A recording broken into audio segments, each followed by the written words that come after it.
Hello and welcome to the Podawakens. My name is Jordan as we continue our High Republic Road to the Acolyte series here. We are diving into the Dark, and today joining me is Taylor. How you doing, Taylor? Hi, I am great, or I should say, hello there. Yeah. Uh, yeah, thanks for having me on. I'm Yeah, excited to thanks. chat this book that we're going to chat about. Yeah, thanks for coming on. Thanks for answering my the little posting I put out there about talking High Republic stuff. I got way more response on that than I thought I would, so that's a good sign that the High Republic is picking up some steam, maybe. Um, It is. Oh my goodness. yeah, as we're as I did in the intro, Road to the Acolyte is what I'm calling this series, as we're getting our first High Republic live action series. So I'm really excited to for that. And this series is kind of designed to just discuss High Republic stuff, but also in case if somebody hasn't dabbled into the books and doesn't mind spoilers, they can kind of get a feel for what the High Republic has to offer before, this series kind of kicks off. All right. Mm. So I guess I like to ask a few questions to every single guest every time, or their first time they come on. I don't do this every time they come on. But it's like a get to know your favorite Star Wars stuff. So how about favorite Star Wars movie? Sure. Um, I have watched The Phantom Menace more times than any other Star Wars. Mm, So I do love that one, but my favorite is going to be Revenge of the Sith because nice. that's just, everything just comes to a head and it's so emotional at the end. And there's so many emotions and this is where the fun begins. So it's yeah, it's gotta be Revenge of the Sith. That's a good choice. I do say Phantom Menace is my favorite prequel, actually, which Yeah, I so think good. surprises people. But yeah, so we're having it's the 25th anniversary, and I'm doing a special release of that on May 4th, where my friend Ron, that's his favorite Star Wars film. So we're gonna dive Yeah. into just talking about it for the 25th anniversary. It should be fun. But Revenge of the Sith is definitely the most favorite one, I think, for a lot of people when it comes to the prequels. Yeah, right. But I don't know. The Phantom Menace just has a place in my heart. Hmm. I can see Liam Neeson walking down the streets of Tatooine in his poncho, Yes. and like you can hear the pod race, right? Like Hmm. there's so many good things about it, and I love all of the like just the awkward pickup lines and all of that Oh stuff, yeah. right? Like, are you an angel? Right. Why? Yes, I am. I feel like it is the most quotable of the prequels. Yeah, it Like, I is. can I think quote it's that just almost the because. whole opening, where they're arriving on the Trade Federation ship and, Yeah. during all that stuff, one of my favorite parts, it sounds terrible, is because it's people dying, but, like, when they're about to fire on the Republic cruiser and, like, the person in the Republic ship is just like, "Shields!" and then boom, like, blows up. Like, I just love Yeah. that. For some reason, the way they say shields is, like, ingrained in my brain, so That's so good. It's always like the little things that make us so happy. So it's like after the Mhm. fifth time we watch the movie and we're seeing Right. these little things in the background, like those are the things that make Star Wars so great. There's so much going on in the background always. Yes. So rewatchable. Okay, so you mentioned 2 prequel films when I was talking about your favorite film. Is that your favorite trilogy? And if not, what is? Yes, it is my favorite trilogy. And not because the originals aren't great. They are Mhm. absolutely amazing. But I just think age I don't know, my age group we just kind of grew up with the prequels. That is Yeah. our Star Wars. You know what I mean? Like, Mhm. so and it's not even the greatest animation anymore. Like we look back at it and we're just like, oh, like they're flying ships and they're just cartoon. Like, Yeah, yeah. but it's just the joy that that trilogy brings me. There's always something that has a huge smile, whether it's, Ewan McGregor or Hayden Mhm. Christensen saying some kind of terrible line, Mhm. or even Jar Jar. I Yeah, did yeah. not when I was younger, but now I love him. So you have to. It's almost like we appreciate him more that we're older. But Yeah, that's what I've kind of said like before is the Phantom Menace is a movie for me that gets better every watch. So like just because I end up appreciating it more yeah. than I did when I was younger. And like I liked it when I was younger, but I would sometimes be like one of those kids that okay, let's skip to the Darth Maul battle. And like, after Yeah. I see it a few times, I'm like, all right, let's go chapter selection, Duel of the Fates, and I would just watch it from there on. Yeah, right. But None now of like us know what Trade Federation was. right. Like we're all But just now that like, I'm whoop, right older, over our heads. now that I'm older and know that stuff, I do find like the political landscape of the prequels very interesting. And I think George, when it comes to the prequels, just really expanded the world so much more than like Mhm. the original is my favorite. Original trilogy is my favorite trilogy. But I really do like all three trilogies, and it just becomes a almost like picking your children, but I can Yeah. appreciate something in each one, and like the world building in the prequels is amazing because then you actually see the Republic. We're all on like backwater planets in the original trilogy, and Yeah, in the right. prequels we get to see like Coruscant, heavily populated. We get to see the workings of the chancellor and like their government. It's all very Yeah. interesting material. Mhm. Yeah, it is now that I'm older. Yeah. As a kid, you're like, oh, all right, where's the battle at? That's Like, why as a kid, I think yeah, I I liked don't get Attack of the half of Clones a this. lot. As a kid, I really liked Attack of the Yeah. Clones because, like, the Geonosis battle, you're like, yeah, all right. Yeah, you'd never see that many Jedi, like, ever, and then now we're probably going to see a huge Jedi battle in the Yes. Acolyte, Probably and just lightsabers everywhere. the most lightsabers Oh! we've seen in since the Battle of Geonosis, definitely. It Yeah, exactly. Why are people giving this such bad reviews? Like, They're not even giving it a chance. That's why. no, I don't we don't even have to get into it because I'm definitely a believer that it's like a conspiracy or something. Like, Yeah, yeah, because those it looks like fake awesome. accounts, like, oh yeah, I don't Hmm. know, it looks amazing. So How about favorite character? Is it a character from the prequel trilogy? you know what? Obi-Wan is my favorite. Same. I love Ewan McGregor's Obi-Wan, Mhm. and I also love Alec Guinness's Obi-Wan. Um, I have talked to Anthony Daniels about Mm. how nice Alec Guinness was.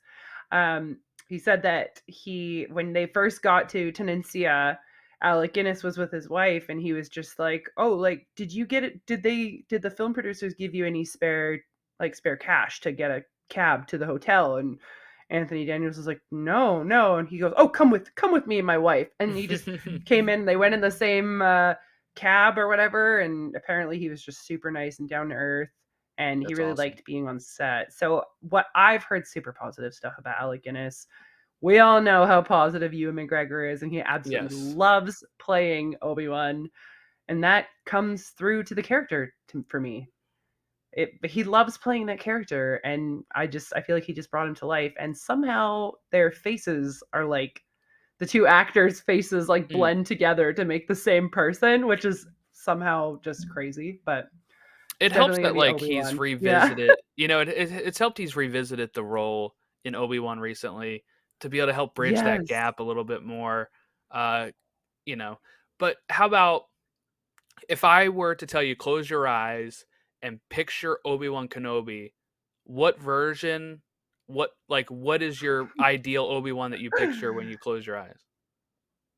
I am picking the perfect hair from Revenge of the Sith, where Alright, he's just alright. perfect beard, perfect hair. Like, I don't know. I always picture, Phantom Menace one with the Padawan braid and the With the Padawan ponytail. braid. Yeah. I always think of that scene. It's like the behind the scenes scene where they're just like shaving his head, and he's just like, Yes. "Oh, okay, here we go." I watch that documentary all the time. The episode 1, the beginning, like the, documentary they made on the thing. Yeah, Yeah, I so love that good. documentary so much. Yeah, it's so fun. I love the behind the scenes stuff. Okay, how about favorite TV show? Um, I really, really liked Ahsoka. Mhm. Um, but The Mandalorian is gonna be my favorite live action Disney Plus TV show, for Star Wars because The Mandalorian just took everybody by storm. Yeah. You know, like you that door opened and he just slowly walked into that cantina and we were all blown away. You know, like we are going right back to Cowboys in Space Yep. and right back to this cantina with all the different space aliens, just like in A New Hope. Like we get those vibes. He also chops a guy in half in like 5 seconds. So we know he means business. And he's got that And killer line, like, "I can bring you in warm or I can bring you in yeah, cold." well, It's so take you good. in cold. Yes, it's so good. Um, yeah, and I have actually really liked The Mandalorian through all 3 seasons and Same. what did we have, like what did we call it? Mando 4.0 or whatever, Book the Book of Boba Fett. Book of Boba Fett, yeah. Those Yeah. episodes were, like they were so good with that ring city That's and, one of my like favorite planets. That ring thing was so yeah! cool. Yeah, that is so cool, and that's also, like, the scene, like, the episode where, the armorer asks if he's removed his helmet and all Yes. this stuff, so, like, that's such a big Mando moment in Book of Boba Fett, Yeah. but it's gonna be Mandalorian, the Mando. Yeah, and I meant to say too, so you can break this up if you want to and say favorite animated too, if you have a favorite animated series. Ooh, Rebels is so good. I love watching Rebels. I didn't watch it when it first came out. I Mm, only just recently, watched it when we first got the announcement that we were getting Ahsoka. yeah. Yeah. Um, and then all the rumors are going around that it was going to be Rebels 2.0 or whatever. So, or it would have been, what was it? What were they going to say? It would have been season Rebel season 5 or 5. something. Yeah, Yeah. Rebels. Yeah. And I watched all of them and I just loved it. Like I got right into these characters. Um, and then I left it for a year and then I rewatched it right before Ahsoka. And Mm, it's just, I love Rebels. It's so good. It's a little bit too much for my 5-year-old daughter. mm. Um, I mean, according to my husband. But we won't start here. But when she does get into that stuff, it's gonna be really fun. Can't Yeah, wait. we're expecting our first child, and I'm, like, ready to plop him down in front of the, was it the Young Jedi Adventures, the High Republic Oh, series? I'm like, it's so I good. haven't watched it yet, but I'm like, "That's, like, their target age range, like, let's get them into Star Wars very quickly here." Yeah, and it is the High Republic era, so it's like, Yeah, I don't know, it's so cool. There definitely are some mentions to, like, Starlight Beacon and stuff, which you guys have all seen on every, trailer and whatever, yeah, but that's cool. there is a lot more going on in that show than you think, so Oh, I'm sure. I can't wait to go and do it. Well, what's funny is Rebels is my favorite as well, so I Yeah. join you in that. But actually, I've recorded. This is only the second one released, but I've recorded. This is my fourth one I'm recording. Just due to Yeah. availability and stuff, and the books people choose, I was recording these in different order. And not to spoil it for everybody listening, but Rebels is like the prevalent pick when I ask this question. Um, so people will probably get tired of that answer and they'll get tired of me saying it as well. But I just really like that Rebels focuses on that core group of rebels, compared to like Yeah. Clone Wars, where you get like any character imaginable can have an episode in Clone Wars, but in Yeah. Rebels, you're following those main like five, and you get the great character depth and development. So I really like that. Yeah, you really do. Oh, I love Hera too. She's probably like one of the Yes. most smoking Twilight cartoons ever. And that goes back. Her live action is played by Ewan McGregor's wife, so it's going back to Yes, that's Obi-Wan, right. back to the prequels, back to It rhymes. yes. So, how about favorite game? Have you played any of the games? Yeah, I played the Force Unleashed games when I was younger. I had a younger brother who my mom bought all the Star Wars stuff for him, but I liked it too. So all of the Star Wars stuff that we're finding in like our kids' boxes, me and my brother, it's like it's all his. But I'm the one who wants it now. Yeah, yeah. um, yeah. So I played I can't really remember The Force Unleashed, but I definitely remember The Force Unleashed 2. I played that one more. I think I played that one twice, to be honest, all the way through because I wanted to do it because I wanted to switch the story because Yeah. at the end you can like you can do a different choice and like so I chose both endings and you die either way. Sorry, spoilers. Yeah, because they had to Um kill off Star Killer, I guess. yeah, exactly. So I'm like, ah. So, anyways, but I absolutely love the Jedi Fallen Order games with Cal Kestis. Yes. Uh, oh, so good, and the Mantis crew, so Mhm. good. Yeah, Yeah. that's like, it's like the nostalgia of me, right, is like Knights of the Old Republic and the original Battlefront series from, like Mm, the PlayStation right. days and everything. That now just got re-released, and I'm hoping to get it soon on the Switch so I can relive my childhood. But That's it's like awesome. when I played Fallen Order, I was blown away. And then when I played Jedi Survivor, it was actually like for me, I like Jedi Survivor more, and it was like really blown away by how much they took Fallen Order and like leveled it up, and then they even Yeah. throw in some High Republic stuff, and I was sold, So Yeah, right? it's great. And those 2 High Republic characters are in the High Republic Encyclopedia too. I So, need if to you get haven't that. oh, it is I so don't good. have the encyclopedia. I would grab it for you, but it's actually on my bedside That's all right. table. It's like my Bible. That's really nice. Um, That's awesome. it's such a good book. You should definitely get it because there's Yes. if you don't get into every aspect of the High Republic, you're not going to know every single character, right? But Right, right. this encyclopedia, um, you can read about these characters that you've never heard of before that could pop up somewhere. So Really? So yeah, it's like if you didn't want to waste your time listening to my podcast about preparing for the acolyte, you can just go get the encyclopedia and learn everything you want there. uh, So you can pause play, you awkward. can pause on the podcast, and you can go buy the encyclopedia. You know what? We're having a lot more fun talking about it. So, Yeah, that's true. Um, okay, how about favorite bit of the new expanded universe is what I call it. The new expanded universe. Even though it's all canon, since Disney uh, been releasing the books, is it the High Republic or is it something else that you like more when it comes to those novels or comics? um, I am actually completely obsessed with the High Republic. I really, really love it. Um, I don't know. What was that book that just came out? Inquisitor: Rise of the Red Blade. I don't think you would consider that extended universe, but that was a really good read.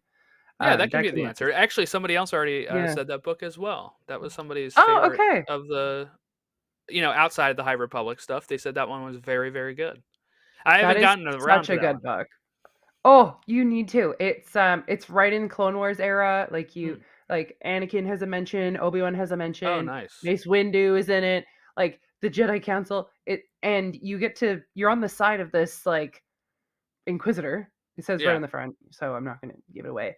But you're pretty much following this person's life from being a Padawan in the temple in Coruscant to how all of these Oh, people okay. become Inquisitors. So it's a crazy good book. So I definitely Nice. recommend that.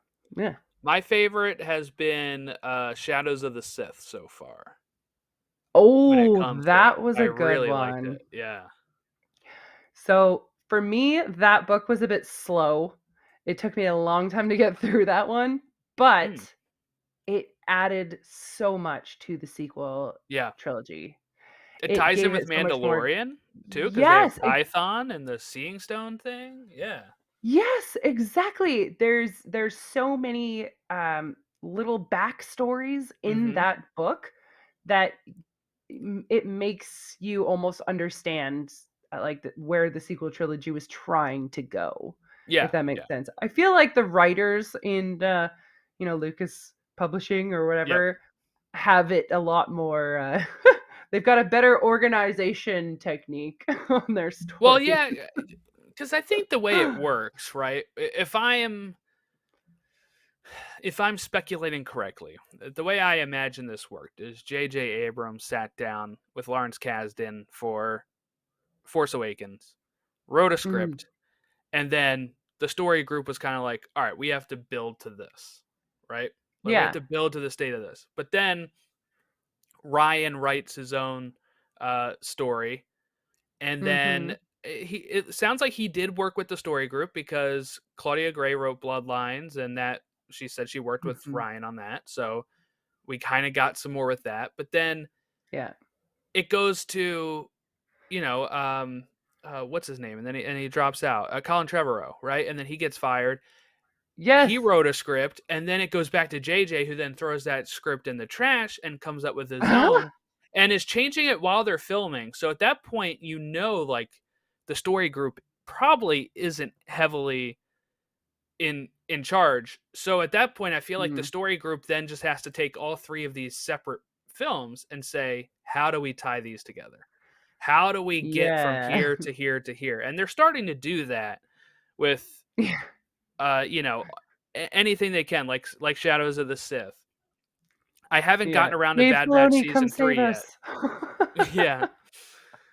Tying it in with Mando and stuff, like they've been starting to do that. So I'm Mhm. hoping going forward, now that Dave Filoni was promoted, that there's a little bit more. All right, we're gonna overlook these scripts before we go in production, and we're going to have some sort of control when it comes to what you can and can't write in Star Wars. Right. Yeah. I don't Let's know. We'll transition. Let's transition to the High Republic. So Yeah, let's do it. favorite High Republic character. Like you said, it's like trying to choose your favorite children, which you can't. So I'm just gonna, yeah. Huh. Okay, so when I think of the High Republic, the first character I think of that I would love to pick up a story and start reading about is Elzar Mann. And I know Mm, that that is so far off from every single other person I've talked to because he just seems to be this, I don't know, people seem think that he's just this boring character. But to me, like Elzar, like he's trying to do the right thing, and Elzar has touched into the dark side, and he's come back from it, and he's yeah. worked on it for a long time, and he's trying to be good, and he has sadness in his heart, and he has love, and he's in love with Avar pretty much, and he's scared, and he's Hmm. heartbroken over Stellan. I just think this character has so much depth to him that people overlook. But I yeah. think you're the third person to mention Elzar in this with me. So Really? yeah, I guess you just need to find better friends that will Maybe agree with that's you on it. Elzar. Well, I have some like honorable mentions. First of all, I just Yeah. wanted to say Solandra Show from Phase 2. Okay. She's the I haven't Jedi gotten that to has phase the 2 yet. shield. Oh, okay. Solandra Show has a shield and Hmm. it's got a kyber crystal inside the shield. Oh, that's pretty cool. But yeah, and you can buy this shield from Galaxy's Edge. I think you can buy it from Online Disney Oh. as well. Um for like cosplay reasons, I guess. But she fully believes that the Jedi should be the shield of the people. The Jedi are defense. They are not So instead of offense. a lightsaber. Okay. She does have a lightsaber, but she always grabs her shield first. And then at the end, Interesting. she ends up passing her shield down to her Padawan. And this shield apparently has been passed down from Mm. Padawan to Master and Master and Padawan. So I want to know where the heck that shield went. But when you get to phase 2, let me know. Yeah, so far I've done Convergence. That's the only one I got to. Before then, I Yeah. had to prepare for this phase one project here. You're like, I don't have time for Yeah, I this. don't have time right now. Um, how about favorite High Republic book? Oh, favorite book. I actually really, really liked Convergence. That one was a Oh, fun one. But my favorite High Republic book is going to be Rising Storm, The Rising mm, Storm. that's popular. And yeah, and I've tried to think about why. Like nothing like I guess the Republic Fair happens and it just Mm-hmm. goes completely wrong and like thousands and thousands of people die and it's like the beginning of the Nile whole takeover. Yeah. But also at the same time I feel like it's not the main book in phase 1. Um but I'm not sure. Like I love Fallen Star. It's Mm-hmm. super emotional and you love it, but I feel like you're the whole time you're like biting your nails the whole time, like Yeah, oh. yeah. Whereas The Rising Storm, I could just enjoy it. I actually read The Rising Storm and I listened to the audio book for that one. I like doing that sometimes, reading the Mm-hmm. both. Um, Mark Thompson is awesome at his voice acting, He by the way. is. He's awesome. Oh, he's also super, super friendly. So I have chatted with him. He's great. Um, but yeah, the Rising Storm I had a lot of fun with because there's also characters in this that you don't read about a lot. They're more in the comics. Yeah. Um, yeah, like there's a bounty hunter, saber for hire, Ty Yorick, and she is Yes. so cool. She's so cool. I would love to like get more from her, but the most I get from her is in this book, and a couple of comic series that I've already read. And there's a couple of um, like Tales from the Rancor Pit book Mm. has a bunch of short stories in it. And it actually has a High Republic story in it with Ty Oh, Yorick, and you nice. wouldn't expect that. Yeah, so it's like a hidden High Republic story in just a book that has Jabba the Hutt on the front. You Yeah, know? that's interesting. I would never have guessed that. Yeah. Eh, I mean, I'm not like a collector, but I'm really bad with my money. We'll say that. Oh, wow, So that's that cool one looking. there. Ooh. Yeah, it's got a bunch of little stories in it. It's super fun. Mm. Yeah, Yeah. Convergence. You mentioned Convergence. That is the one I've read of Phase Two, and I was kind of, bummed when I first saw Phase Two was like so far in the past, and I was like, oh, I've loved Yeah. all these characters in Phase One, Axel but Greylark. yeah, but then yeah, Axel's great, and then yeah, the character work in Convergence like sold me on it. I got like really sucked in with the characters that we're following in that one. But then I Yeah. learned I should have read Path of Deceit first, is what people said. So I have paused Yeah. until I can do that. Um, but yeah, no. So that one was very good. Rising Storm, I credit as the one that got me into the High Republic. I had read Light of the Jedi. That one took me a little bit to get through. It felt like it took a bit to Yeah. get going for me, and then Agreed. Agreed. yeah, and then Rising Storm. I did the audiobook for that one, and Mark Thompson's awesome, and it's just that book was just crazy. That then I was sold. I was like, all right, now let's do Fallen Star, and Fallen Star is my favorite currently. Yeah, and like you get Jam in it and stuff Mm-hmm. for like a couple minutes, and like he's in the young adult book or the YA books. Yeah. Yeah, Um. Yeah. When I first read, can't remember which one is the first one with Ram in it. Race to Crash Point Tower. I feel like it yeah. I'm is. currently reading that one because I had not read it Yeah. before. I skipped. I originally read just the adults, and then I Oh started into the no. dark. And then I was really confused. Like I had started into the dark, but I was. This one took me a little bit to get into when we get to it, and then Yeah. I fell off of it and I was like, all right, let me just read Rising Storm.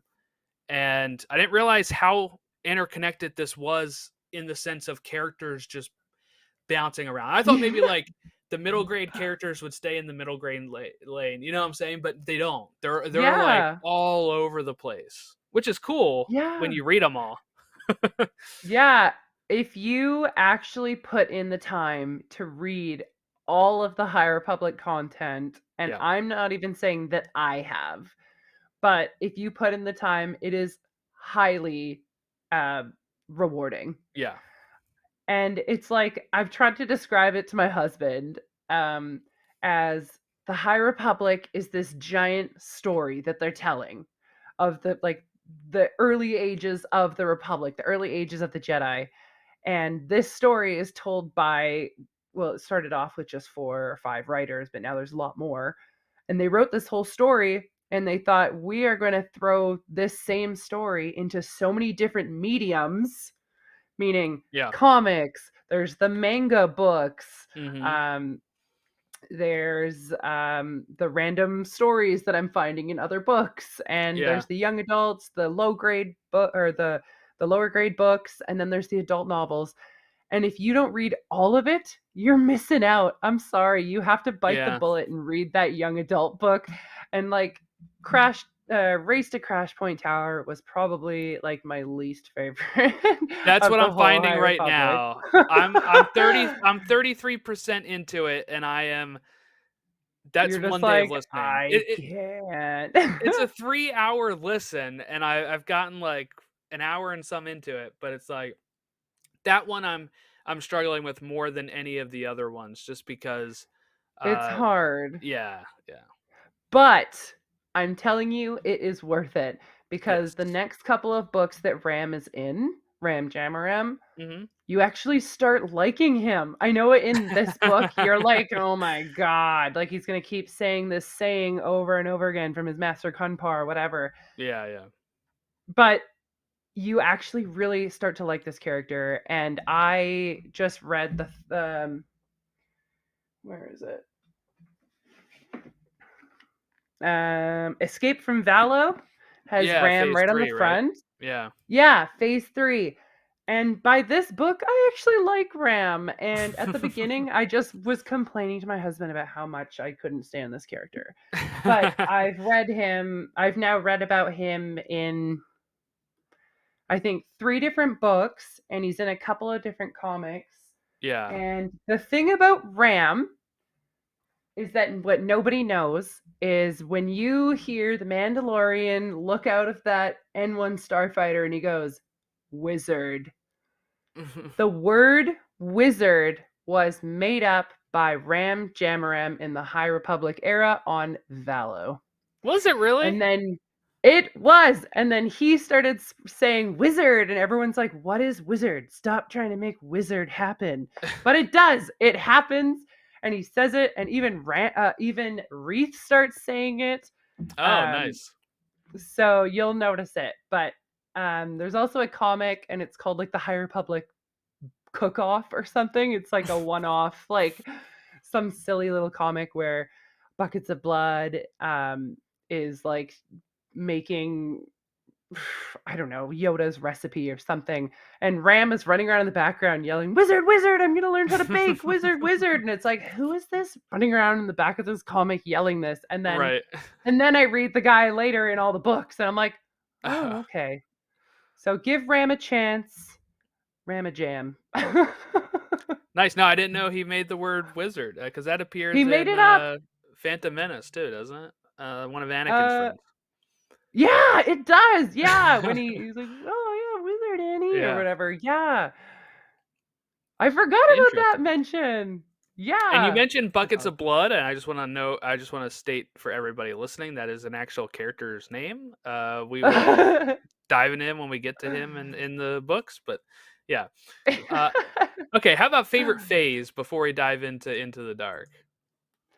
um, I think everybody's favorite phase is phase 1 because it's just you meet these characters, you finally take the time to, write down all these characters and you're like, "Okay, I can finally tell all of them apart." And then they all start dying. Yeah. So, and right after you've just like learned about them so much. So, I really love phase 1. Phase 2, I loved it. I loved the pioneering, the expeditions, like Yeah. they're reaching out to new planets to get like new peoples to join the Republic. Um, and I like they're sending droids out to try and map these like Hmm. hyperspace routes. It's actually a really cool time in Star Wars. They're literally exploring places in space that no one Yeah. has ever been to before. And they're landing on planets that they don't even know how to talk to the people, and they don't know how the people can talk to them. But it is a really, really cool phase. I really liked the war between Arano and Iram. I Yeah. really liked It's been that. interesting. Yeah, but then to come back to phase one and everything that kind of happened with that war is just completely out the window. Like the marriage between those two, like the peace Yeah, treaties, that's okay. gone. Yeah, that's what I wanted to say. So, spoilers for phase 2 if people are listening. Um, Sorry. it's all right.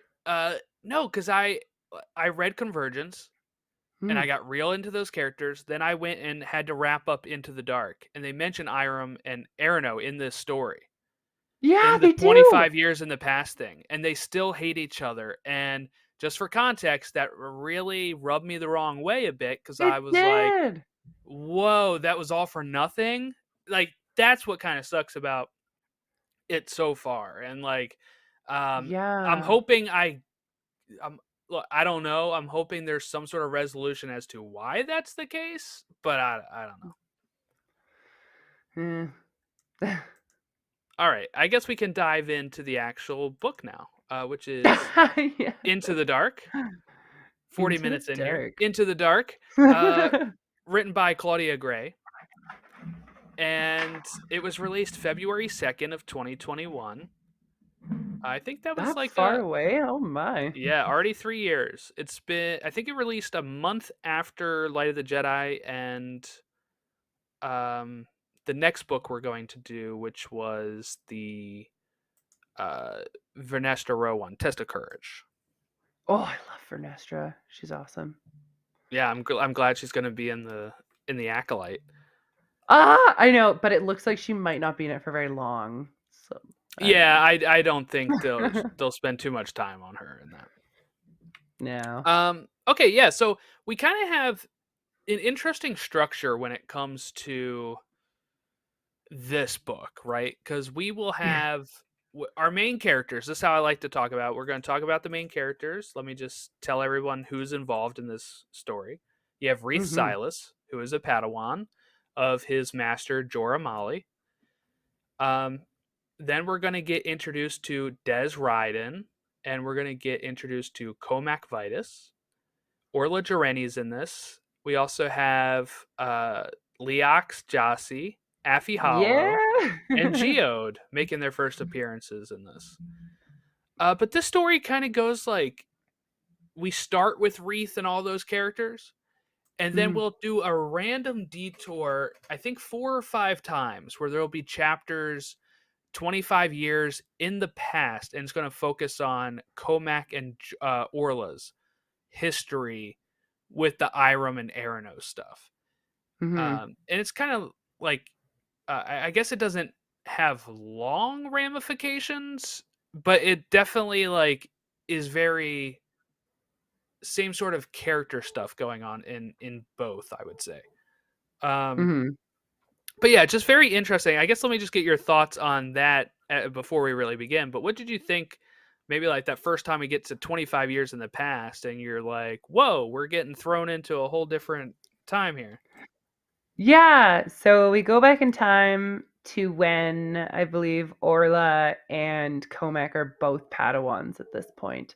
Yes. And they're on a mission with their masters. And I guess one of the queens from Iram has been kidnapped, and so was somebody from Arano, the king from Arano, and they are trapped in this little. They're trapped in this cave system, and they end up talking to each other, and they're like, "We don't even know why our planets hate each other anymore." Like, so they don't even know why they hate each other anymore.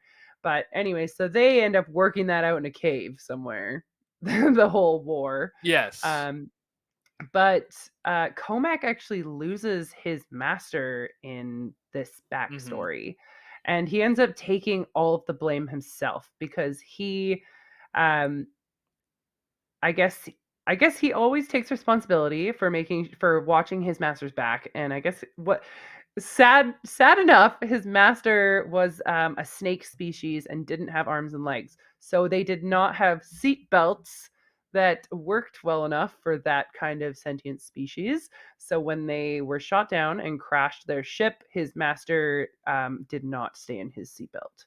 So Comac, sad, Comac takes this heaviness and he blames himself for this, and he never kind of loses this um like what is this, like it's like I don't want to say a phase, it's like a he has this like haze over him for a while now, and he kind of rides back to that. But this backstory shows how much Orla and Comac uh like how good of friends they are, and they have been for a long time. So I think we needed these flashbacks Yeah. to show how much these two are connected.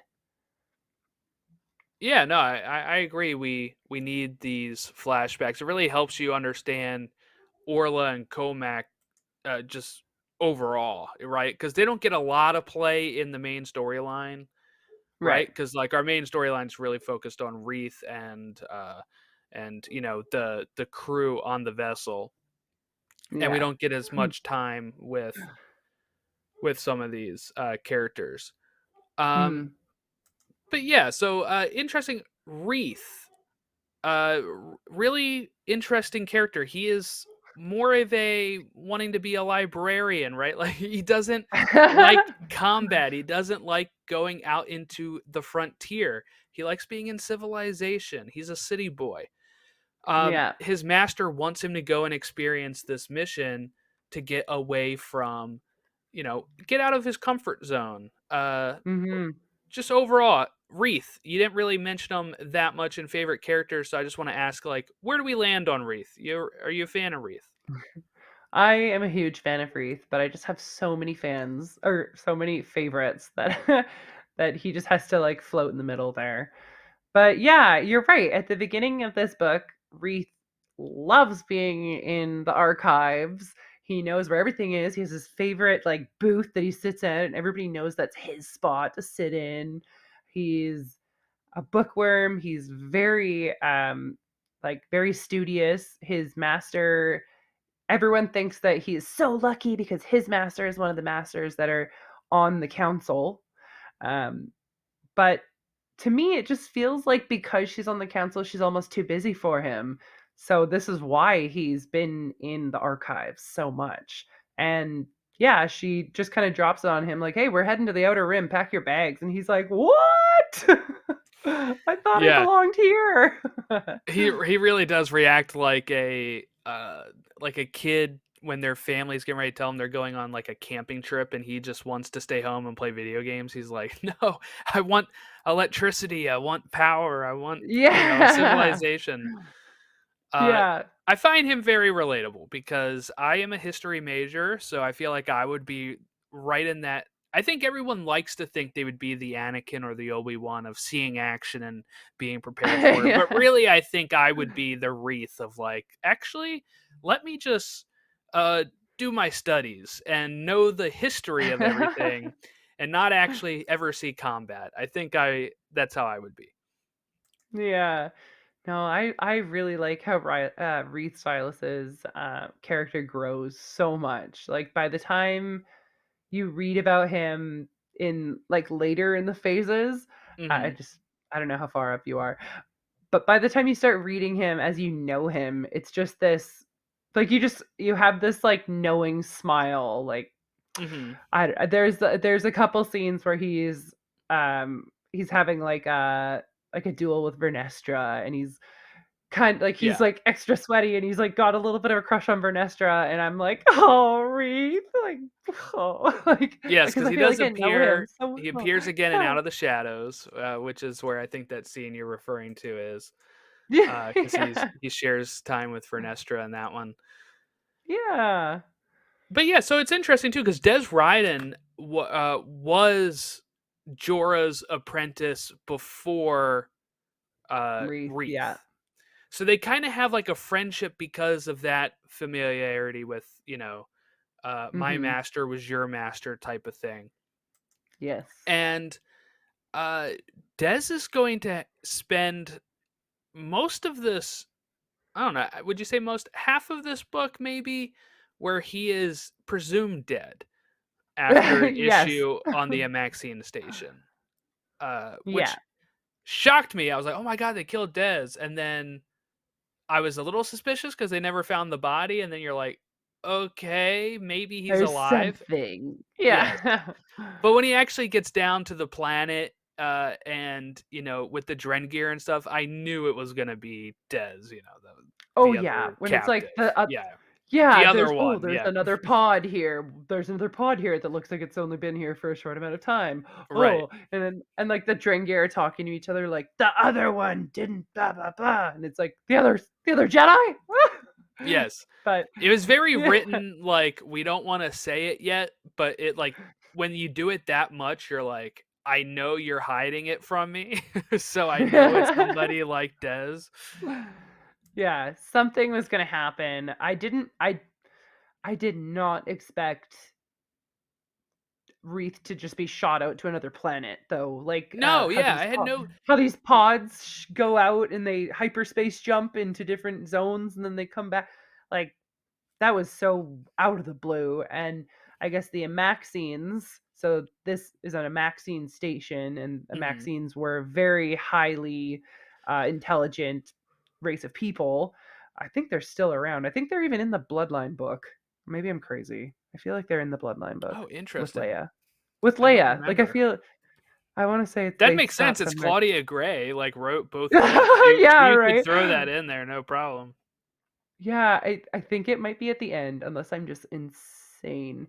But yeah, these Amaxines, uh, they were able to invent like these hyperspace pods, just like a two-person, like one shot to the planet, and then they would return back to the station, and that is so far, um, like it's just so past all of these, like the Graph and the Santeca hyperspace lanes and stuff like this. Like the Maxines had this figured out way before the Jedi and everybody. So it's super cool to learn even farther back history in Star Wars. So I just had to Google it. It is, yes, they Oh are my wizard. mentioned in Bloodline Oh. as an ancient race that like was focused on warriors, but in that book, the New Republic had a paramilitary organization that was allied with the First Order, but they named themselves after the Amaxians. So it wasn't like Oh, the okay. actual Amaxians, but it is like they were inspired by these There we go. Amaxians. I knew I remembered it. I Bloodline book is one of the books I've only read once. I like reading Same, stuff twice. yeah. Yeah, I like reading stuff twice. Um, because I feel like the second time I read it, I already know where the story is going, so I have more time to focus on the little things that I've Yeah, forgotten about or didn't notice before. But that's true. yeah. Yeah. Um, yeah, so that's like Dez. He'll get found. He's gonna survive this book, Poisoning and such or surprisingly. Yeah. yeah. And we had Comac Vitus, who I really liked. Whoever did the audiobook for this, I forget, did a really great Comac voice that has been missing in my life now. Because then he appeared in another book that was not read by the same person, and they did a totally different voice. And I was like, no, that's not how Comac sounds. But Yeah! Who was uh, it? Oh, I can't remember. But yes, that it's not Todd Habercorn. Why can't I think of who does that Audible book? But yes, I love that guy who does that book for Into the Dark because he does an amazing Leox Jossie as well. yes, yeah, I was gonna bring that up here. He also did a great Mark Thompson Markion Rowe voice. Like it sounded like Yes! how Mark Thompson does it, and I was like, because I was curious. I was like, is this guy gonna make Markion sound totally different to me, or is it gonna sound like Mark Thompson? And he did a very good impersonation of that. He did. He did such a good job with that. Um, because you're right. That like Marcion or Markion, however people say it, has such a creepy way of talking, you know? Um, Yeah. I Dan Bittner is who narrated it.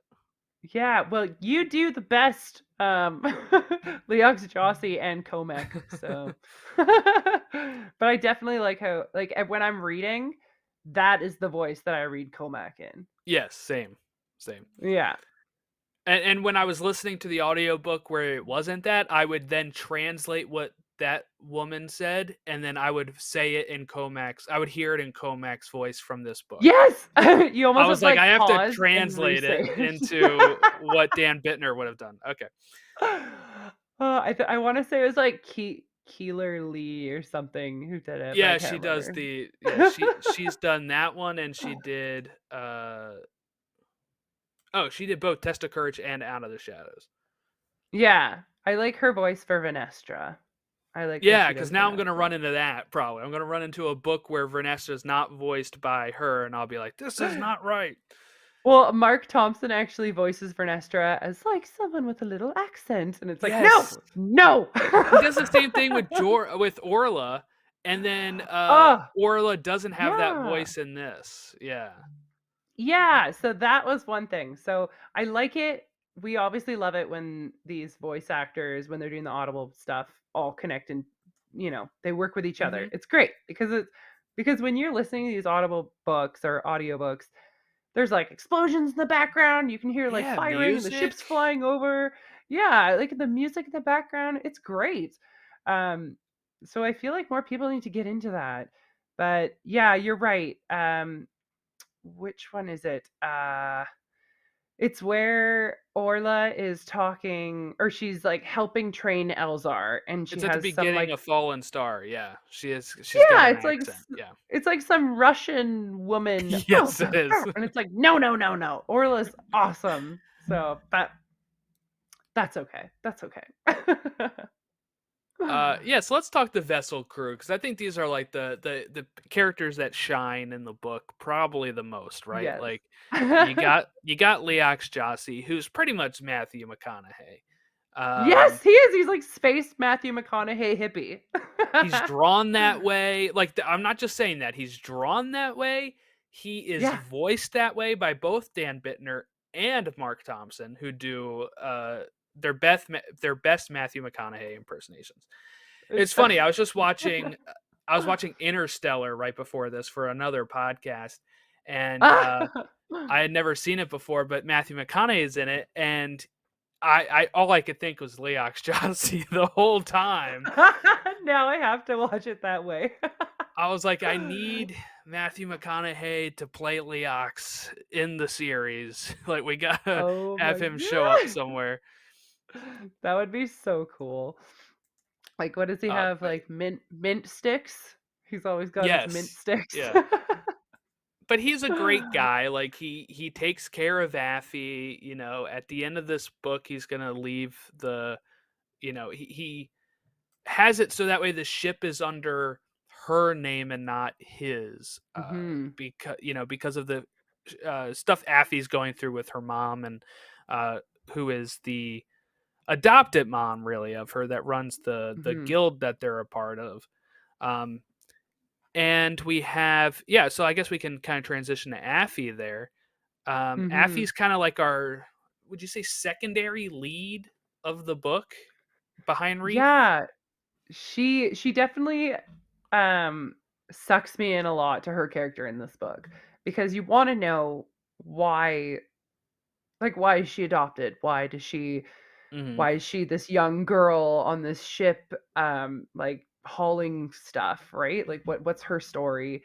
And she's tough, like she she's definitely grown because at the beginning when she first started working on the ships, her adopted mom, Scoverbind, wanted her to learn the bind guild business so that she could eventually Yeah. hand it off to her new daughter. Um, So she puts her on a whole bunch of different ships with a whole bunch of their different haulers, and they all just are like, oh, rolling their eyes, like, I'm not a babysitter.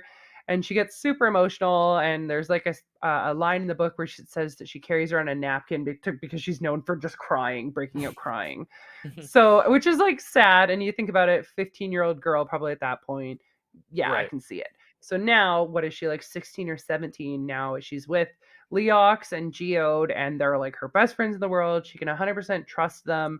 Leox goes off on this thing that says that he is 100% not interested in sex or anything like that. So she's safe with him. Yeah, I think And that was their Geode, way of trying to excuse why, like, 40-year-old Matthew McConaughey is hanging out with a 16-year-old or something, but yeah, actually, you're right. So, and that is kind of, it is interesting. Um, but you can tell that he cares about her so much. So they just, I really, really like their relationship. Like, they can just be completely honest with each other. yes. Leox hasn't 100% told his entire history to Affy, but she's learning. But yeah, I love those two. On the vessel, which is what their ship is actually called, the vessel. Yes. And they Yeah, have a Vintian, co-pilot that is named Geode, and this is navigator. Yeah.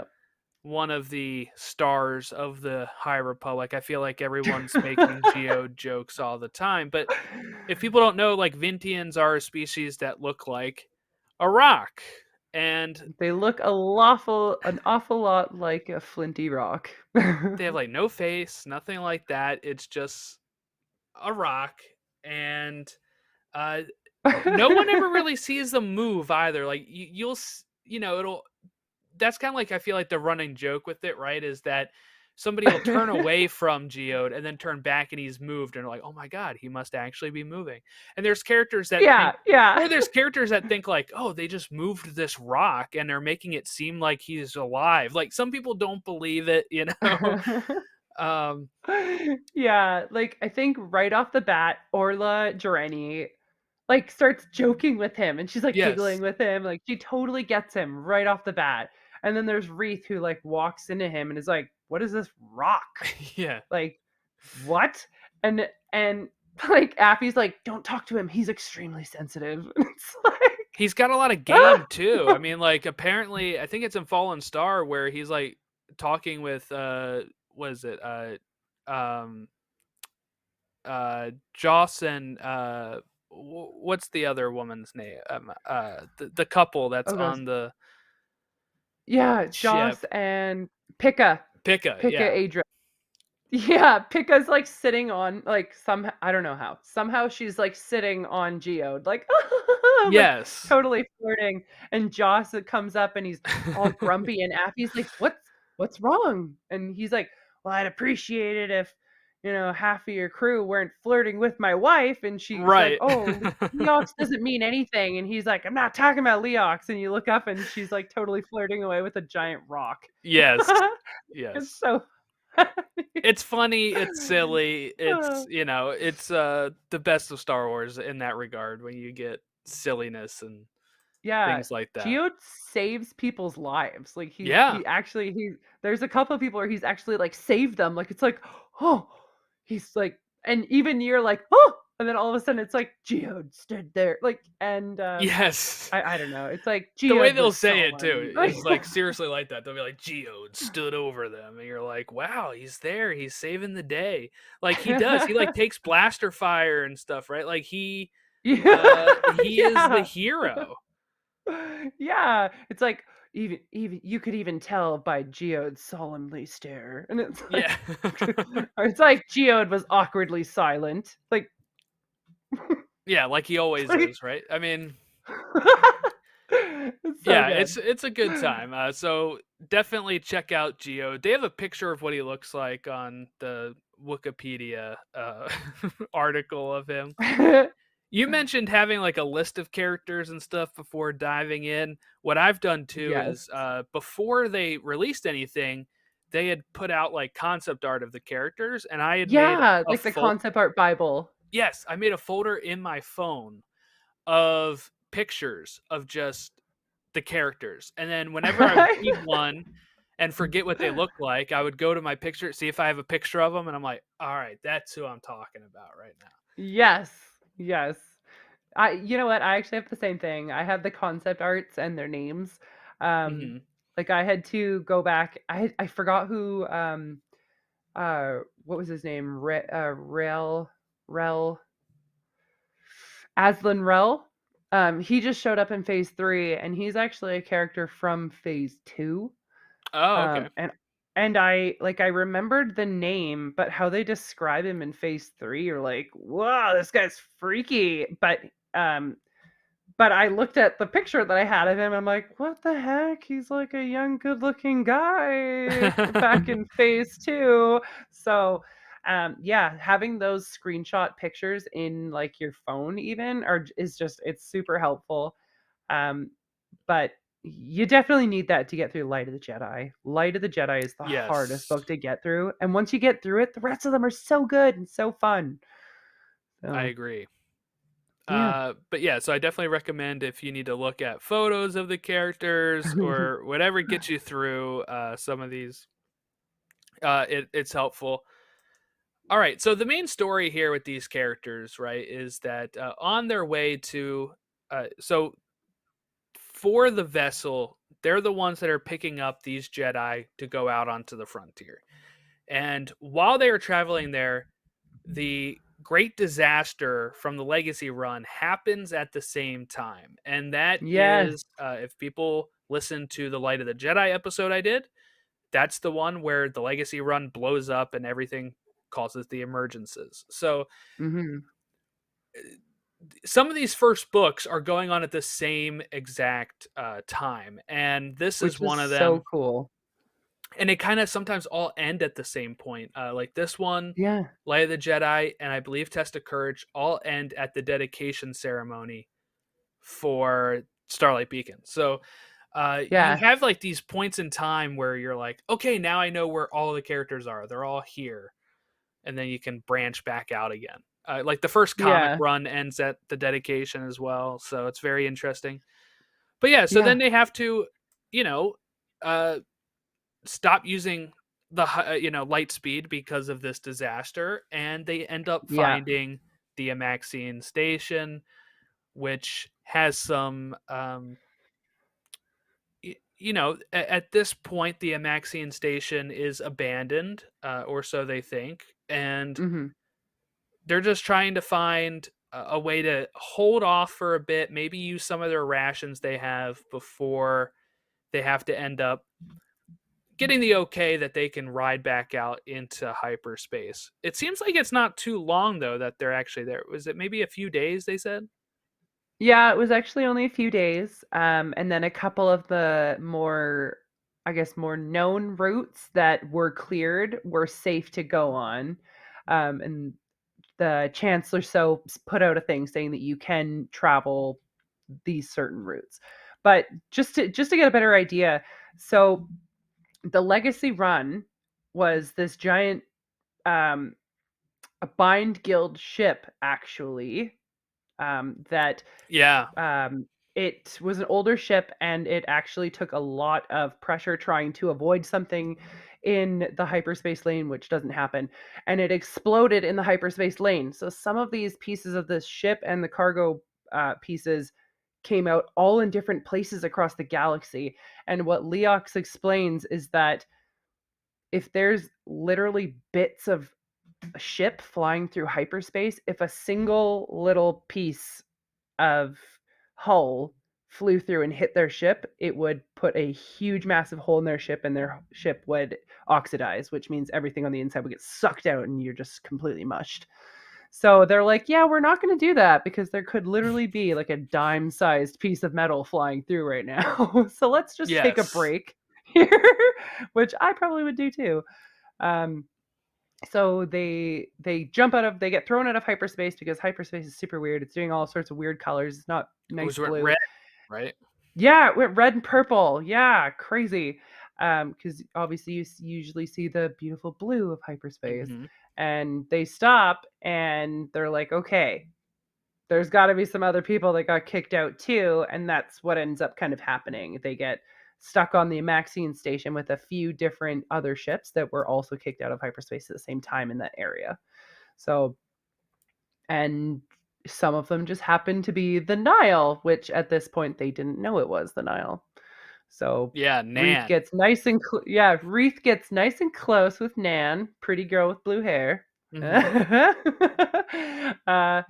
And he pretty much talks way too much about the Jedi and what they stand for and what our weaknesses are. And this is what we do in this point of view. And this is what we do here. This is what we do here. And Nan takes this back to the Nile. And she pretty much gets all this crazy intel from Wreath because he hasn't really experienced anything outside of Coruscant yet. So this is his first like true betrayal, I guess. And it does stick with him for a while too. Yeah, and Nan does appear in other books. She kind of gets a promotion Yes. out of this, I guess you could say, because she's able to like she proves her worth to Markion, right? And she kind of Mhm. is very devout in that regard. But um yeah, but she will let there's a situation here where Wreath and her cross paths, and she does let him go to survive because he had saved Yes. her earlier in this book. So she kind of lets that, Yeah. um, as a thank you to him for saving her originally, which I thought was really cool because the Nile don't usually have a lot of codes, right? This is a good No. way to transition into your thoughts on the Nihil because I've been asking this to everybody. I felt like they really built up the Nihil when it came to the pre-release stuff, right? Like, oh, because everybody's like, Mhm. who's the villain gonna be, right? And people were like, Yeah. uh, wait until you see. And it just felt like they were building them up like these are, the villains that can challenge the Jedi that are not Sith because we kind of have to skate around the rule of two at this point. So, Yeah.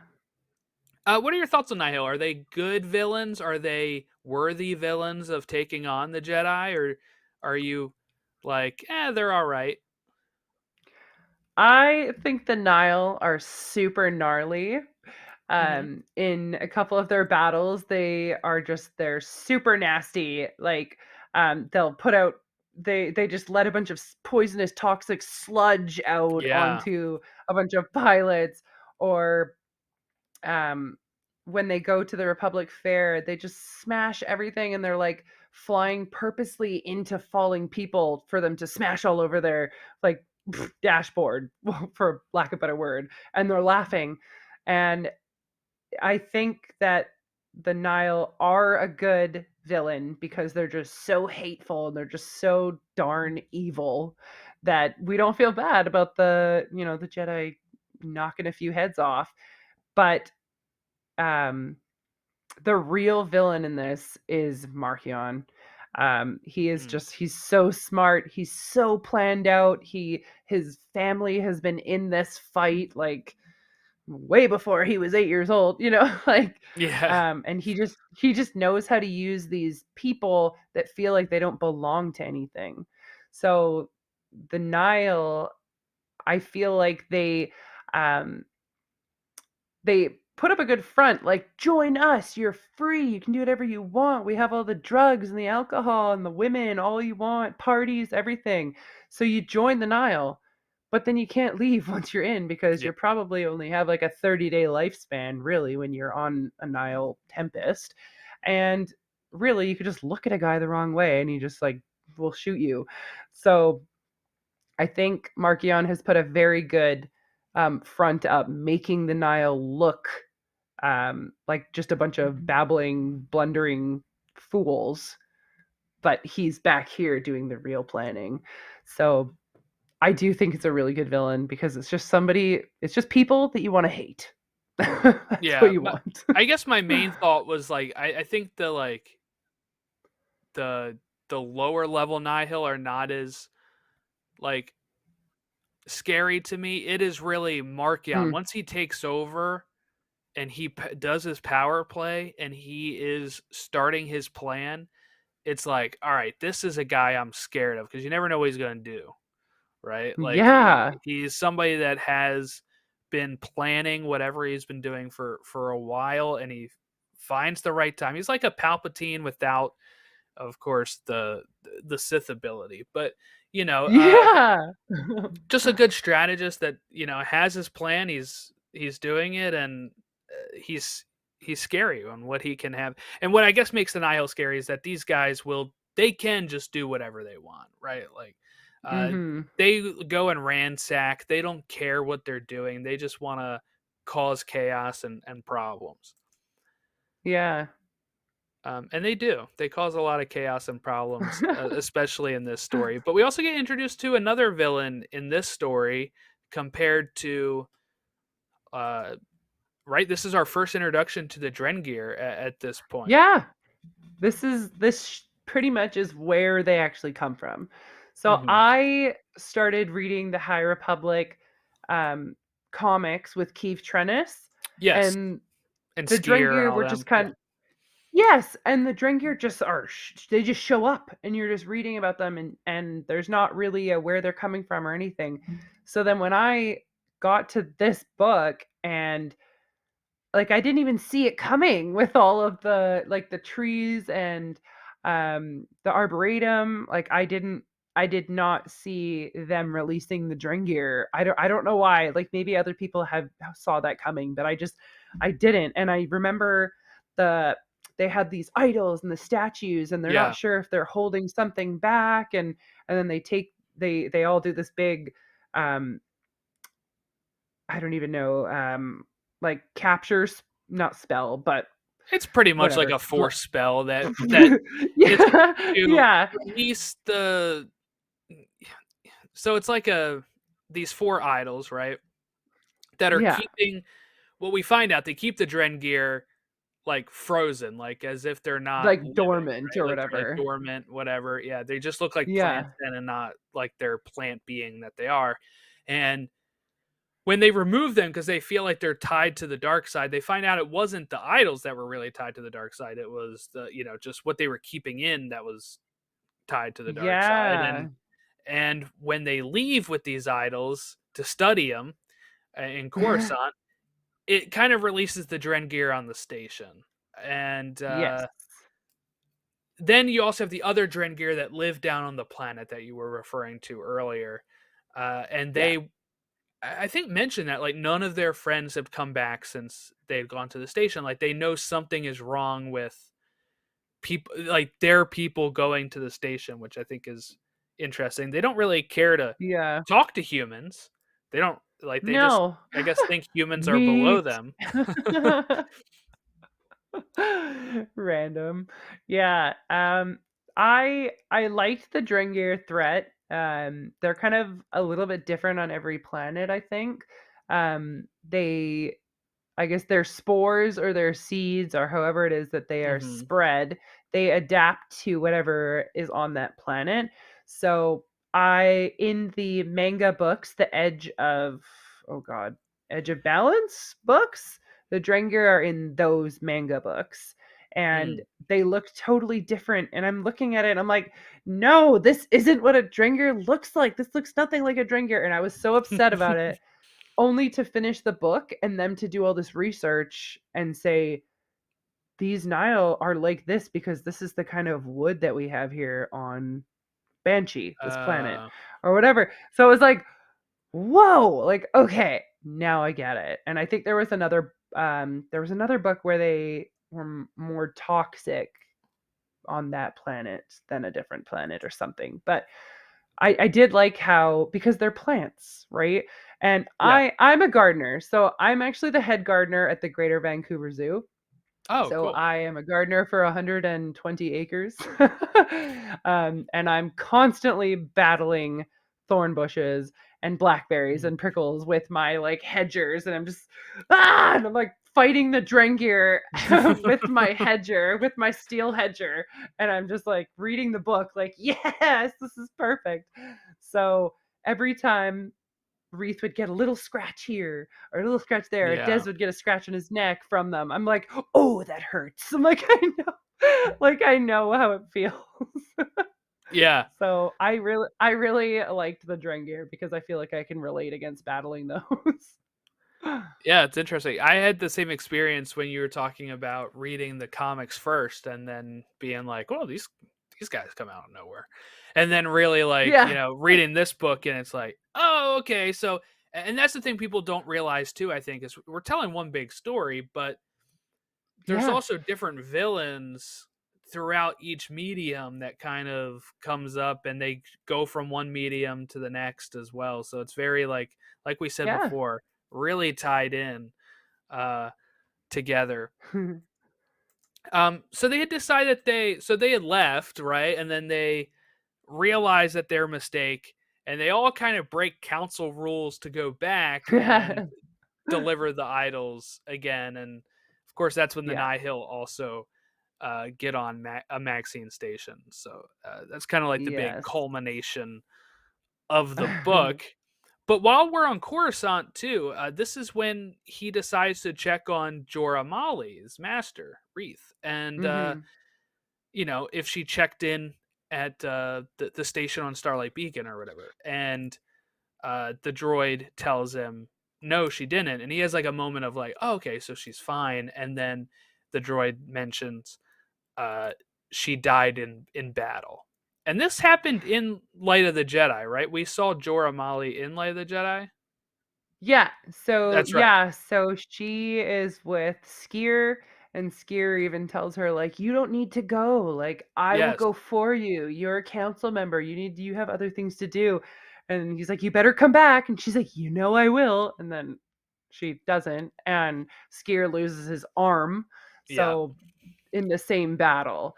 And this is what completely screws up Skier for like all of the High Republic comics. So if you have read the High Republic comics and you don't know why Master Skier, the big lizard guy, is just messed up the whole time, it's because of this battle with the Nihil, where he loses a very special person to him, who is Jorah Molly. Um, And his arm. so and his arm. Yeah. And because he's so like mentally distraught, his body isn't regenerating the arm as fast Right. as it should. So, and then he goes through all of the, the Drengir issues and Yes. the Jedi stuff. Yeah, so yeah, so this is again how it's kind of tied in. I remember Jorah Molly from Light of the Jedi, and then I'm reading this book, and it's obviously set beforehand, and you know you're wondering when that's going to line up. When is he going to get that Yeah. news of she's gone? And Yeah, like he didn't feel it in the force or anything, but I guess he's a Padawan, so. yeah, I guess, and he struggles with it for a bit, and they tell him take your Mhm. time. You don't have to get a new master right away. Is pretty much what the council tells him. It's like let us know when you're ready, type of thing. Yeah. Yeah, they're really easygoing on him. Yeah, which was nice. Yeah, Sometimes and they he's can like, "Oh be yeah." jerks. Yeah, but maybe because we know that Reith is on a good track and he's not like shadowed in the dark side where they all just automatically hate him. Yeah, he's not hanging out with Palpatine all the time, so they're like, yeah, you're good. We'll give you the Yeah, rank of exactly. master right now too. Yeah, right. Yeah, Reith feels really, really guilty about giving all that information to Nan about the Jedi. Hmm. So he's like determined to get back to the Maxine station so that he can hunt down Heg and Nan. And So the he's council like, doesn't I gotta believe him, fight. right? Like that's the Yeah, main thing. Like he says, no, she had blue streaks. Their ship looked like it was like all bunched together it like looked these other exactly like Nihil this ship, one. right? And they're like, well, blue's a popular color. It's kind of what they said. You're like, no wonder you guys Yeah. didn't notice a Sith Lord in the Republic. My God, you're just waving your hands at blue's a popular color in the hair. It's fine, Yeah. That's so funny. but they go Yeah, and anyway. then yeah. Yeah. So yeah, Reith is trying to figure out a way to get back there, and like Orla and Comac are trying to figure out a way to get back, and they're like, Reith, you're coming with us. And it's like, okay. And then of course the vessel's gonna take them back, and then the vessel's like, should we tell them that we were already on our way back there? Like all of them were going back because Affy was going back to find out Yes. stuff about her parents because I guess you find out that the Bind Guild was using this station as like what like a stopping point halfway to what I can't even I don't even know what they were using it for, but It was almost they like a were smuggling thing. So what they were, yeah. the way I understand it, so the Buying Guild is, like you said, what the Legacy Run was a part of. It's also Mhm. what They're Affy haulers, yeah. is a part of. And Mm, Affy's foster mom, stepmom, whatever, adopted mom, whatever you want to call her, is the one in charge of the Buying Guild. mm, Now, her parents, her regular birth parents, used to be a part of this Buying Guild, but had died tragically, supposedly. mm. And uh, so, with all of this stuff going on with Affy, she realizes, oh, she's like so dedicated to her mom right now. You know, she sees Yeah. them doing whatever they're doing with this station, using it, and she's worried that they're like skimming stuff off the top and like taking money away from the Yeah. Bind Guild. And Leox brings up the whole, there's nothing in the Bind Guild that goes on without your mom knowing, pretty much. So he's hinting to her like Yeah. your mom's corrupt as well, and she doesn't really handle it that well. No. But she does see So, her parents like had signed, you know, it was like people signing the wall of like their ship or whatever, right? Like and all this kind of stuff. So yeah. she does see that. It makes her think that her parents were uh on this station before, and it kind of gets her wheels spinning, and eventually she does find out that what they're doing is wrong, and she um in this book, right, decides that she's going to tell the authorities about it. Yeah, I believe she goes to the Republic and Hmm. tells them that her mom is working with endeavored workers. So That's right. That's their so the big mom, issue. Yeah.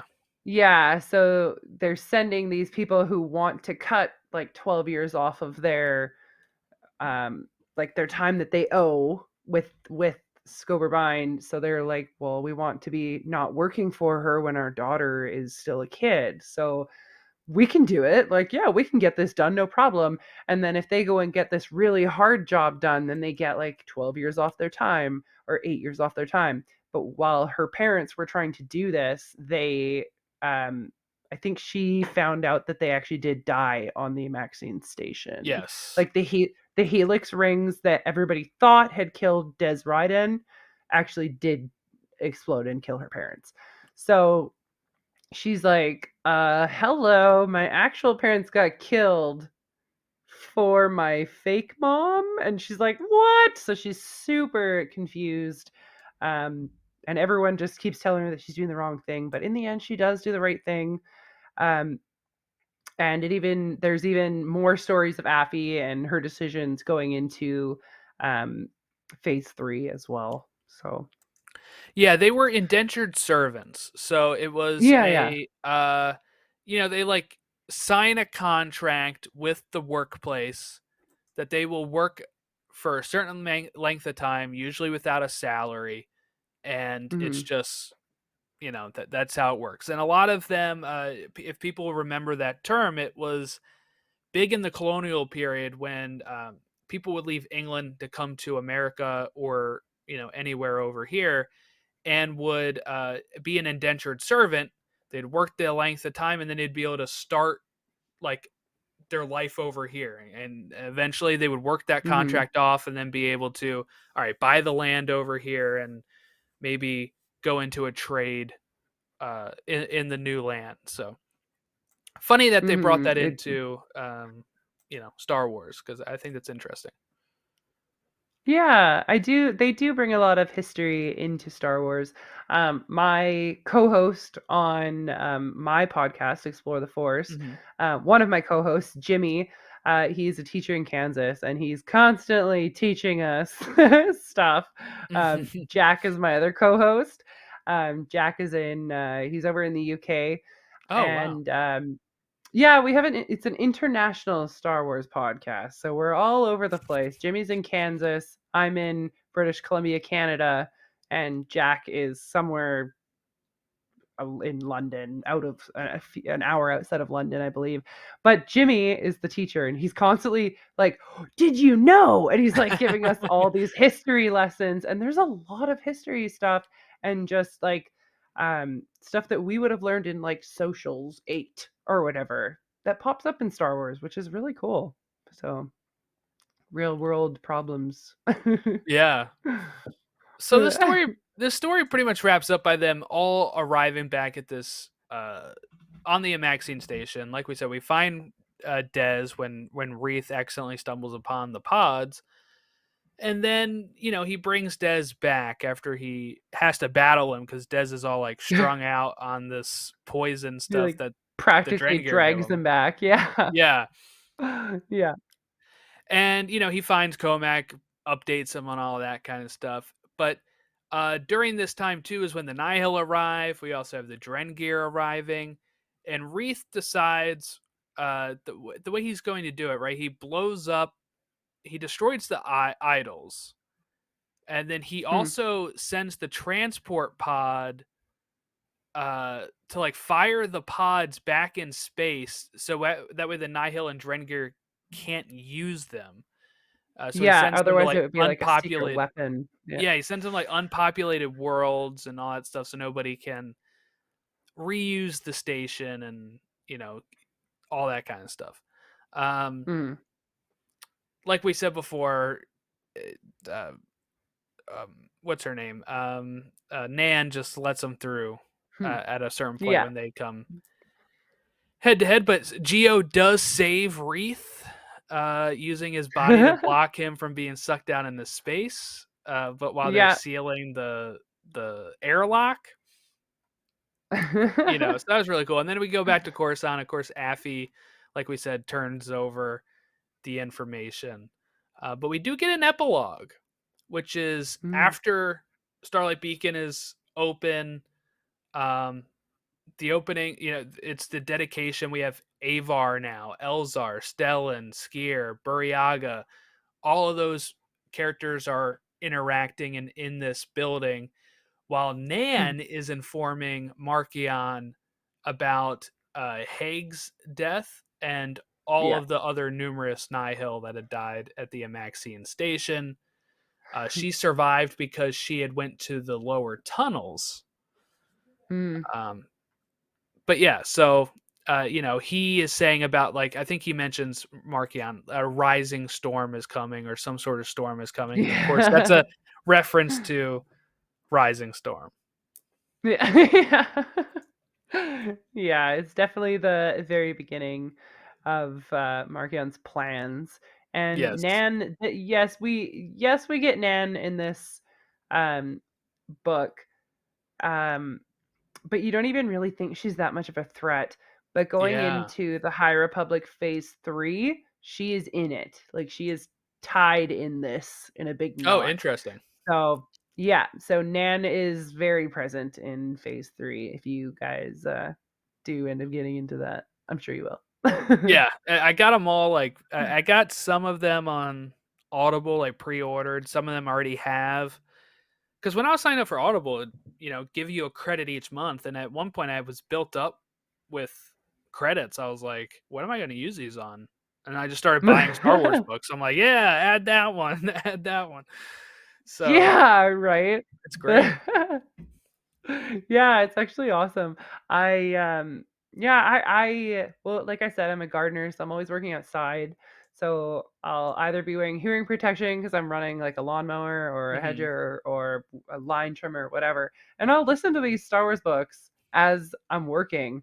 And like as you can see, I also have all of them as well. I Right, don't even right. have all of them on my shelf because some of them are in my room. Um, but yeah, this High Republic era just like hit me like a sack of bricks. Like I didn't know that I needed it. Yeah, But I mean, it's yeah. something I've really enjoyed because it is telling a big story, and you get these Mm, characters coming back. Some of the other books they've done have been like one-offs. We got a trilogy in the Aftermath trilogy, but like other than that, it's like here's yeah. here's a Han book, here's a Leia book, and you're like, okay.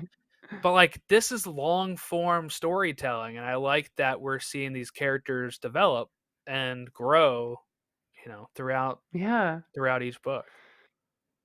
I honestly think that the High Republic is like the height of the Jedi. Like this is what the Hmm. Jedi were supposed to be. And like they weren't supposed to be warriors of the Republic. And in the High Republic era, you learn why the Jedi start working with the Republic because the Republic wants everyone to live and they want to support all the different planets and we want to make a team, like we want this to be a team effort, and if something is low on this planet has extra here and let's all help out each other. And the Jedi just gravitate to that because that it's helping, right? It's peace, it's aiming for peace anyways. So they do join with the Republic, and then this whole war starts happening, and then the Jedi kind of start drifting into this Yeah. It's wartime Jedi, and it's you the can like tell, you can see it. it's the peak of them, but it's also the start of the downfall, right? Like of Yes, the exactly. complacency of losing their way. It really is the start of it when the war happens because they Yeah. start working with the Republic more, but they're like, yeah, it gets into a whole bunch of stuff that it's crazy. I think my only Yeah. complaint about the High Republic would be I think they made it too short ago, meaning they're talking about developing hyperspace lanes and all that kind of stuff, and it's only 150 Oh, years before our main story, and I feel like that seems a little too early. yeah. Like a little too late. I would say, like of maybe a few hundred years or 1,000 years ago would have been better because I'm just wondering, like, okay, if the old Republic still exists, or we know that they're making a Dawn of the Jedi movie that takes Yes. place 25,000 years before our story. So, Yeah. I don't know what they're gonna do there. yeah, like can they not hyperspace then? Or like I know hyperspace was around then, but maybe it's just like less plotted out charts or lanes, so they've kind of I feel like they could have went a little further back. I'm Yeah, then just like yeah, because I think phase 2 went goes a little 150 further, yeah. years farther. So we're like 350 years ahead. So 350 years before a Phantom Menace, the Phantom Menace, I don't know why I keep saying yeah, um, is when they're reaching out and finding all these new planets and creating these new Yeah, hyperspace lanes. But it's like, you're right, that doesn't seem far enough, especially because like the Huts can live to like 600 years, 800 years. Wookiees And like, live like 300 y- years, like Chewie's 200. yeah, yeah. So what? Chewie's like, I remember the first plane, like Yeah, the first ship yeah. that landed on Yoda's Like, Yoda's 900 years old, right? And he's yeah, in these stories. So, he totally is. And he's yeah. bad. He's a badass in them too. What is he mostly in? Is he in mostly in the High Republic Adventures or is he in something else? He's in. So Yoda really likes the Padawans. He likes the younger ones. Yeah. I don't know if it's because it's like a height thing or what, Yeah. but He's like, these are he's my he's level. yeah, these guys are at my head.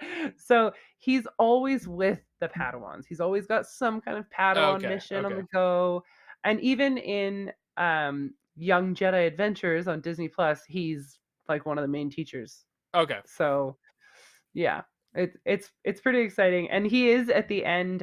He's in the end of Midnight Horizon as well, and that's Oh, like okay. I haven't gotten to a that one. really good. That's a really good Yoda book, but Oh, the cool. end.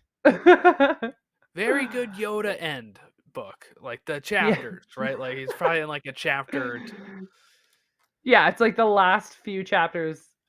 He just shows up. He's just awesome. That's awesome. Sorry if I ruined that for anyone. No, no. It's fine. I think most people listening are not going to be. They're probably going to have been the hardcore fans that have already read all this stuff, or they'll be the ones that don't care and just want to know the stuff. So I think we're fine. Well, now you know. And I don't think that's really a spoiler. It's just like, oh, Yoda's in this. That's cool. It gives me more Yeah, you reason don't to know read what he does. it. All right. Well, I guess that wraps up this book. Did you have any other last thoughts on Into the Dark? Um, I guess not. I don't know. It's a really underrated book. Like you you see the cover and like I have a special edition cover, but the cover Mm, where it's Wreath kind of like looking and yeah. Affy's in the background, like, oh, like you're kind of like, eh. But this book was really interesting for me to read. Like I think I actually read this one 3 times. So I read it once and I listened to Mm, the audiobook twice because I just really liked it. It was interesting. So definitely give it a go. And this book is like you'll love Wreath Silas after this book. In the first yeah. 3 chapters, you're like, God, this kid's a lame-o. But by the end of it, you're like, oh, I love him. Yeah. So definitely give the book a read or listen on Audible because it's definitely an interesting one. Yeah, like I mentioned, I started reading it after Light of the Jedi because I was like, this is supposed to be Yeah. next. So I was like, let me read this one. And Yeah. I don't know what it was about it. It didn't hit me at the right time. It was like real slow for me. Maybe it was just because of the way Wreath was at the beginning. I don't know, but Yeah. I fell off right before the introduction of Nan, and then I would like Oh no. pick it up every so often and read it a little bit more. But um, I was at like 30, no, 20%, 25% into it when I was reading it physically and kind of dropped it for a year. And then, I'm starting this project and I'm like, I got to finish it. I got to talk to people about this book. And I had my trip to Florida and I was driving. I'm in Maryland. So Florida to Maryland is about 14 hours or more in a Oh car. wow. So I downloaded the audiobook, and at first before I left on my vacation I was like, oh, I'll just listen up to the part I had stopped at and then I can read or listen whatever one I want. But I was like, I'm not going to remember everything that happened a year ago when I was reading this. So Yeah. I kind of used the audiobook to catch myself back up, and then I had my vacation and I was like, all right, I'll listen to it as I drive down. Finished it on my way down. It was like once I got to that part where things were really starting to happen again on the station after the introduction of like Nan, and I already knew who she was then because I read Fallen Star, Yeah. so I was like, okay, like I'm already like I don't have to be suspicious of her. I know who she is. Let's see how this Oh, develops. And so you didn't even it get made me keep going. the Yeah. Yeah. Oh, so you knew who she was right off the bat then. You didn't even Yeah, because yeah. like you just think she's like this innocent person with this like old caretaker dude, but Yeah. It was like turns out they're I vicious. I I had read enough that like when Leox, Geode, and Affy show up in Fallen Star, I knew who they were. And I was like, "Oh, Yeah. I like these guys," and then I just didn't really get to the Nan part yet, or I had just been Yeah. introduced to her for like one chapter, and then I'm like, "Whoa, she was evil the whole time? That's crazy. I'll have to go back to Into the Dark and read it." She's evil. But yeah, so I definitely recommend it. It worked a lot more for me as I got further into the book. So if people are listening to it and we didn't make much sense, maybe go and listen or read to it. Uh, But yeah, thank you, Taylor, for coming on. Do you want to share where people can follow your podcast or your social media? Yeah, well, thanks again, Jordan, for having me on because I just really enjoyed having this chat because my husband does not want to listen to me talk about the same books over and over again. Yeah, So same with my thanks wife. for letting me. Yeah, well, we can always chat. But yeah, thanks for having me on. And if you guys want to check out my podcast, it's Explore the Force. So just at Explore the Force, no spaces. You can find us on Instagram, TikTok, Facebook. We do a Facebook shout out if you join our group on Facebook every week. We have our Hmm. podcast on Tuesdays, and then we do a lot of extra stuff too. So, and we're getting ready for the Acolyte as well. So, Yeah, look up Explore the Force. That's awesome. And you mentioned to me in a message, and you kind of hinted to it on here, that you had an interview with Mark Thompson on there too. So make sure people go check that out because that sounds awesome. Yes. Yeah, we had Mark on a few weeks ago. He was so awesome. And he even did like the Stellan Geos voice for me. Like he was like, Taylor. And I was like, oh my God. Like I almost hit the floor. It was That's so awesome. great. It was so good. And Mark Thompson's normal voice sounds like Belle Zedifar's voice. Oh, that makes Like, sense. you know how I you can, always kind of yeah, wonder who like Belle Zedifar is the closest one to his like just casual, easygoing voice. But yeah, that's cool. we just had Brendan Wayne on our show too a Oh, couple I weeks saw ago, that. who's like Yes. one of the Mandalorians. Yeah, we got a couple extra super cool guests coming up too. So make sure to Awesome. keep an eye on. I can't tell you yet, but Yeah, no, it's gonna be good. I'll keep an eye out. The Mark Yeah, Thompson thing, Bell is my favorite of the High Republic characters. So it's funny that that's like yeah, his more normal voice. And then when you mentioned the yeah. Stellan thing, Stellan is my other favorite, and um, I think it's because of his voice, but also like his voice is so close to Obi-Wan voice that it like Obi-Wan's my favorite, Yeah. so it like has that connection. Yeah. It's so good. I it was so nice chatting with Mark. And I think we're gonna have him on again just to talk about the Acolyte and not talk about Oh, him because we're like, you're yeah, a fan too, so just talk to us about it. He's like, that sounds like fun. So we'll see. We'll see. I don't want to jinx myself, but yeah, that's yeah, awesome. check out Explore the Force and yeah. You always wonder if they're fans of the stuff they're reading or if they're just like, ah, this is Oh, a job, you know. No, he is such a Star Wars fan, Cool. and you can just tell he. I was asking, I'm like, so do you just read the book and freak out about it, and then you have to go back and read it? And he's like, yeah, exactly. I read the whole book myself first, and then I make notes, and then I have to go back and record it again. He's like, Wow, so I definitely listened to it at least 3 times. Like, lucky. that's crazy.